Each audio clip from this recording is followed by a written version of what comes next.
Olá pessoas, tudo bom? Eu mudei de lado hoje para ver se fica melhor, fazer um teste, né? Inclusive o áudio hoje vai ficar melhor. E esse tema do Spyro aí, tá?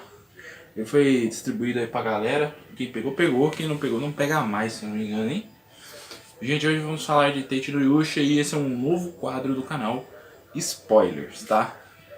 Eu vou dar spoilers de mangás que ou o anime vai demorar muito pra chegar lá onde tá, ou a história provavelmente não vai ter continuação. Como é o caso de alguns que eu devo trazer aqui, como Gakuen no Juliette, como Doméstico no Kanojo também, Horizon. Horizon, pra quem não sabe, não é Log Horizon, tá?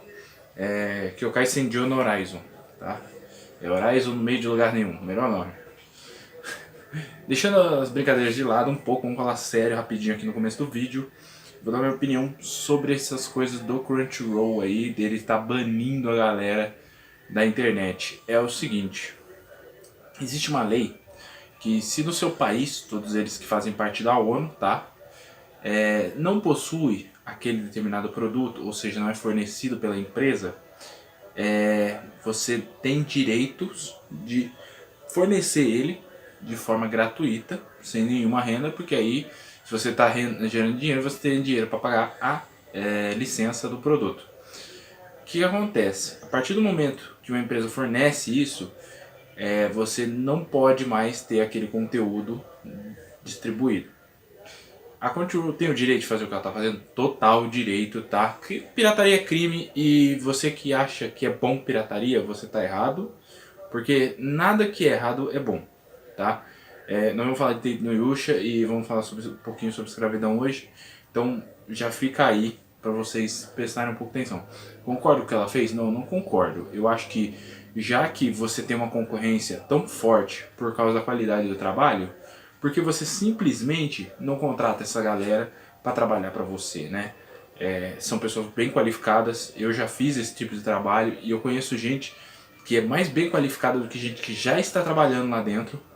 Então é mão de obra que eles estão perdendo a chance de contratar de alta qualidade. Vamos seguir em frente. Tate no Yusha, spoilers, já aviso, não vamos ser burro, né? Tá escrito spoiler, vai ter spoiler do anime, o que virá aí, né? Duvido muito que o anime adaptará toda o material original, porque Tate, por exemplo, já está em umas partes ali meio complicada, né? Eu li até agora 49 capítulos, tá? Eu não sei quanto dá em página, deve dar pelo menos, cada um tem 23. Dá umas 4.000 páginas de mangá. É por aí, tá? E ele não é o que mais tem que eu li, tá? Por que eu não fui atrás do inglês? Eu já vou explicar e vou falar por quê. Tate, cada episódio, barra capítulo, né? Tá adaptando cerca de 1 a 2 capítulos do mangá, na maioria um só.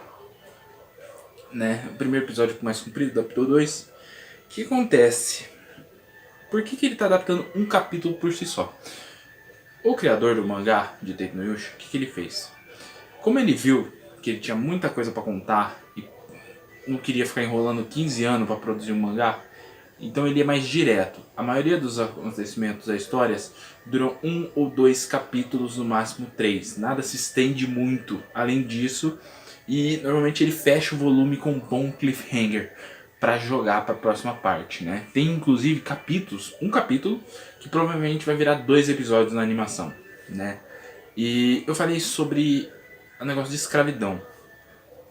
Eu não concordo com a adaptação de ideia do autor sobre como ele trata isso, porque demora muito para ele explicar o porquê que o herói do escudo tem escravos, né? Para quem não leu, tá tendo um spoilerzinho para saber o que vai vir. É o seguinte, o herói do escudo, contado pela rainha das galinhas lá, vocês vão ver que vai aparecer uma galinha, que é a dele, eu não vou... Filar, eu acho que é o nome, Fileral, alguma coisa assim o nome, né? Eu chamo de Chocobo, porque é igualzinho o Chocobo aquela porra, né? Inclusive tem o Fat Chocobo na história, vocês vão ver. Ele é um personagem assim, né? Que ele vai aparecer, ele é a rainha daqueles bichos, e ele fala pro herói do escudo Que o herói do escudo, ele é como se fosse o cara que reúne os heróis. Então ele é como se fosse o, o poste que segura firme ali todo mundo. Então quando a May desgraçou ele lá no começo da história, ele parou de ser esse poste pros caras porque os caras perderam a confiança nele. E inclusive aquele cara da lança é um imbecil, cara. É um imbecil. Pior de todos não é o cara da espada, apesar de ele ter feito uma puta de umas merda lá. Vocês vão ver, vai aparecendo a história do dragão. Nego que tava com ele lá morreu. O cara é bem cabeçudo mesmo. E o cara do arco é pior que o cara da lança. Ele é mais babaca. Ele é muito babaca, o cara do arco. Mas o cara da lança, mesmo depois da Mai, deles provar que a Mai tava falando mentira, não sei o que, e a rainha que vai aparecer mais pra frente mostrar que ela realmente estava mentindo, ele ainda acredita nela. Então é um jumento, né? Uma anta. E o que acontece? Ele é revelado pra ele depois que o herói do escudo, ele na verdade devia ter sido invocado pela nação dos demi-humanos. Porque aparentemente, o cara do escudo, o primeiro cara do escudo, como os demi-humanos eram segregados da sociedade, ele transformava eles em escravos, porque aí, como eles estavam servindo ao herói, todo mundo tinha que respeitar. Porque ele era o herói, eles eram servos do herói, eles tinham que respeitar o servo do herói.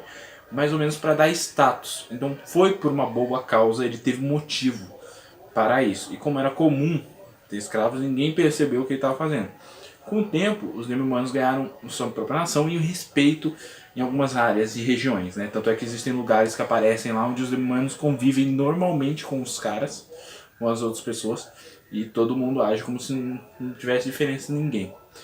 Então, isso demora muito para explicar, e o Naofumi, o autor, né? O autor, ele sabe que o Naofumi é um personagem muito ruim. Ele sabe que é um personagem com personalidade horrível, e eu shippo ele com a Mai. Me julguem, porque na minha opinião são dois escrotos iguais, né? Eu queria muito que ela ficasse do lado dele numa parte lá, em alguma parte. Me julguem, não tô nem aí, eu shippo mesmo. Mas é porque os dois são escrotos, né? Ou seja, o fato dele ter escravos é uma parte da categoria do escudo que meio que ficou obrigatório. Então todos os caras do escudo acabam tendo que ter um escravo, mas não porque eles são não sei o que.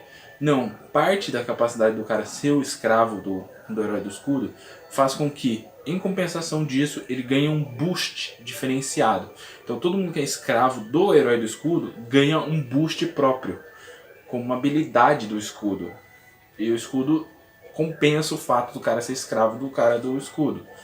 Ou seja, é uma simbiose, né? Eu te dou algo e você me dá algo em troca, né? Que é a servidão, você me serve e eu te dou poder.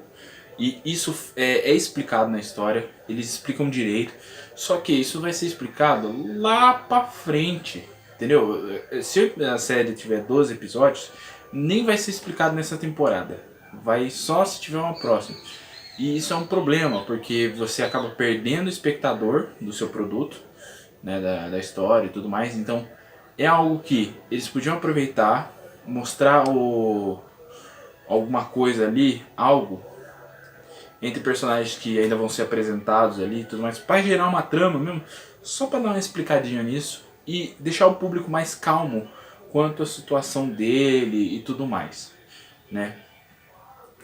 Vai demorar muito para isso aparecer. Pra você ter uma noção, existe um negócio de classes, que você chega no nível máximo e você zera o seu nível para mudar de classe. E isso daí, ele só vai fazer lá pro capítulo 30 e pouco, se eu não me engano. 30 e pouco pra mais. Tipo muito mais pra frente. Tem muitas revelações lá, tem outros heróis invocados em outras nações, e pelas nações dos monstros e tudo mais. E onde eu parei, eles estão indo atrás, eles acabaram saindo do país lá, os outros heróis, porque eles não querem mais servir aquele país. Eles são uns babacas, né? Eles vivem fazendo cagada e não aceitam nada que o Naofumi fala. Porque o Naofumi, nessa altura do campeonato, ele é o cara mais capaz entre eles. Né? O cara que sabe o que tá fazendo, é estrategista, presta atenção nas coisas que tá acontecendo. Então, os outros caras não admitem que são inferiores a ele. né? Eles não admitem que eles não têm a mesma capacidade que o Naofumi. E o Naofumi, por ser arrogante, ele pega e joga isso na cara dos caras toda hora. Então dá muita treta entre eles, porque o Naofumi não sabe ser humilde. Depois de tudo que ele passou, ele é super arrogante o tempo inteiro. Isso é um problema de personalidade nele que não corrige em momento algum. Então, até onde eu assisti, perco esperança. O autor percebeu isso aí e ele foca muito mais nas aventuras que ele vive com o grupo dele, que por sinal demora uma eternidade para aparecer mais personagens no grupo dele. Ele vai ficar com a Raftalia e com a Filo, essa eu lembrei, que é a galinha Garnizé. Ele vai ficar com essas duas uma cota. Ele só vai pegar os personagens quando eles enfrentarem o Jurassic Park. É o Jurassic Park. É que você vai ler, que nem eu falei lá do Slime, lá, que é o arco da baleia, né? É o arco da baleia que tá chegando no anime agora. É o arco do Jurassic Park. É um demônio que na verdade é um Tiranossauro Rex, é bem brisa mesmo. Coisa de lembra muito Final Fantasy, essas coisas. Inclusive, o que me chamou a continuar lendo e ver onde aquilo ia dar era justamente essa pegada meio Final Fantasy, com uma narrativa bem única e própria, com uma essência bem natural, né? Coisa que não tem assim em outros produtos do mercado, né? E como ele sabe que o Naofumi é uma bosta de personagem, ele foca em apresentar o mundo. Então você vai ver muito daquele mundo, as pessoas que vivem no mundo, os monstros que vivem no mundo, os acontecimentos, causa e consequência ele aborda muito, o que uma coisa gera naquele mundo, o que outra coisa gera para certas pessoas, tudo mais. Para quem quer ver a mais se fuder, né? Ela vai. Ela e o rei vão tomar no cu mais gostoso. Só que, pra mim, naquele momento, o Naofumi podia começar um arco de redenção dele. Porque ele não se remide em lugar nenhum na história. Ele realmente é um personagem muito vazio e egoísta. Então, ele é um péssimo protagonista em vários aspectos. Os personagens que movem a história são os demais. Assim como, por exemplo, a Rina no Mestre Kanojo não tem química com os demais personagens, né? Ele não tem carisma. Ele não tem carisma e não tem química com a própria história. Apesar de ele ter química com os outros personagens ali, que são como partes dele, que vão sendo criadas ao longo da história, ele é um personagem que não tem carisma nenhum. Ele é muito chato, ele toma atitudes deploráveis, ele é muito arrogante. Ah, mas isso e aquilo aconteceu com ele. No dia a dia, a maioria das pessoas passam coisa pior do que aquilo e ainda assim não ficam querendo se vingar a cada 5 minutos, que nem ele fica, né? Existe todo um plot por trás do porquê que o herói do escudo está sendo defamado, ridicularizado e o peso sobre ele e tudo mais. E quando é revelado, inclusive aí, eu acho que o autor devia ter colocado a Mai se responsabilizando. Porque ela quase morreu e o herói do escudo que salva ela. E faltou ali o momento dela revendo os conceitos dela. O trauma de algumas coisas mexe com as pessoas, né? O trauma. Não estou falando de você ficar com ódio, mas por exemplo, ela pensar, depois de tudo aquilo que eu fiz, esse lixo ainda assim me protegeu, por quê? E ela começar a se questionar. Eu achei que faltou isso na história. Achei que faltou mesmo na história isso, né? Por exemplo, quando ele fala, para quem leu, ele manda matar a Mai, e a Raftalia intercede. Se ela tivesse esse coisa, ela podia questionar ele, por que você me protegeu então? Se você ia mandar me matar, não sei o que, e questionar ele, né? E isso ia gerar algo maior depois.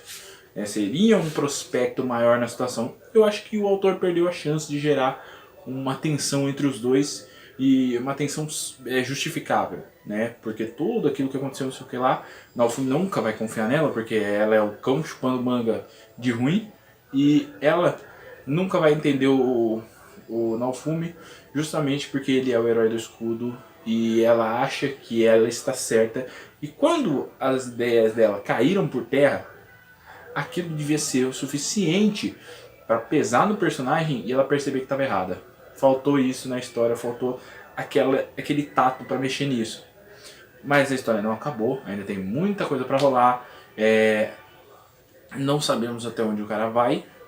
Depois dos dois, né, da Raftalia e da Filo, mais pra frente aparece a mestre da esgrima, não vou lembrar o nome dela nem a pau, a menina do bichinho, que ela veste as roupinhas de bichinho pra lutar. É engraçado, e o engraçado ainda mais é que ela ela acaba virando uma mestra do Kung Fu, uma habilidade lá muito louca, não sei o que. Tem o irmão da Raftalia, que ele aparece também. Tem a veinha Xarope lá, mas a veinha Xarope pelo jeito não vai ficar muito tempo. E tem mais um personagem, eu não vou lembrar quem que é, que chegou a aparecer e coisou. E ele tem um esquadrão de soldados que servem a ele, que pediram para servir a ele e ele aceitou eles como soldados dele. Então toda vez que ele vai pra batalha lá daquelas ondas, que inclusive logo logo vai ter a segunda onda, eles também vão junto. E são tipo personagens super secundários que já estão sendo trabalhados e você vê vários detalhes assim trabalhados aos poucos. Você vê que ele segurou bastante para adicionar personagens no grupo do protagonista, o que eu gostei porque mostra como ele é desconfiado realmente das pessoas, então ele realmente ficou muito traumatizado com a traição da Mai. E mais um ponto para mim falar que se tivesse um momento entre turn-on dos dois ali, ia ser muito interessante. Sem mudar a personalidade dela. Não, eu quero a Mai filha da puta. Eu não quero a Mai boazinha, mocinha, não. Eu quero a Mai filha da puta. Tá? Inclusive a Mai tem uma irmã, ela vai aparecer lá pro episódio, eu acho que 12 ou 13. Por aí, talvez.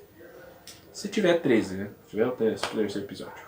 Que ela aparece bem depois da luta do barco voador. Então ela aparece. Naofumi vai ganhar 500 mil poder naquele escudo. E o escudo dele vai tipo dando uns upgrade lá, muito louco, pá.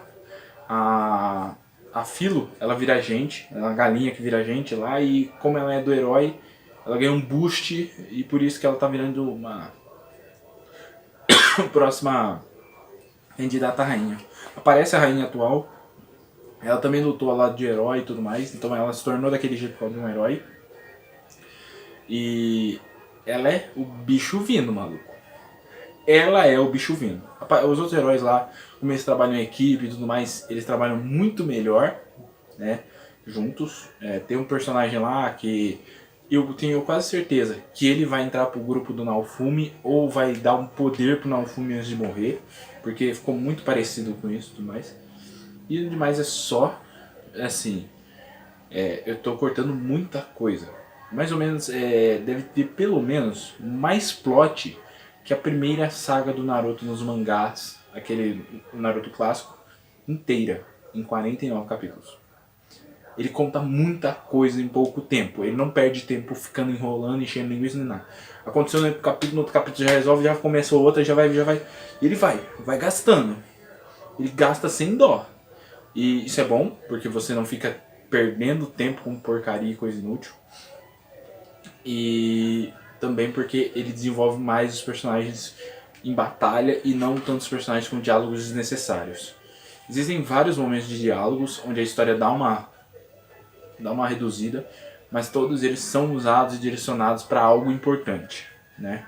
Inclusive, tem muita causa e consequência. O que o Naofumi fez ou deixou de fazer lá no começo, inclusive os outros heróis também, vai causando mais coisa lá mais pra frente. Inclusive o arco atual que ele está é referente a uma situação que o herói da lança causou, que ele resolveu, e aí na solução que deu, gerou isso aqui gerou uma nova história e, tipo assim, tudo leva a algum lugar. Nada é, tipo, simplesmente jogado.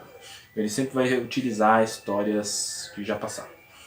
E isso é bom, porque é um mundo, eles estão numa área pequena, não é uma coisa muito grande. Faz sentido as coisas ficarem acontecendo na região, porque eles estão numa região pequena. É uma coisa que acontece muito em Reborn, por exemplo. Eles esquecem algumas regras só para ter roteiro. Né? O autor esqueceu de algumas coisas que ele mesmo pôs na regra. Então acabou se perdendo. Vamos ver se Tate não se perde também. Até agora não tem se perdido, apesar de Naofumi continuar sendo um babaca. É isso, gente. Semana que vem a gente faz um outro quadro, mais um spoiler aí. Eu vou tentar ler a light novel de Horizon, porque, pra quem não sabe, não tem mangá. Não tem. Não tem não. Cada volume da light novel tem 1000 páginas. A delícia essa porra. Falou, valeu. Até mais. Fui.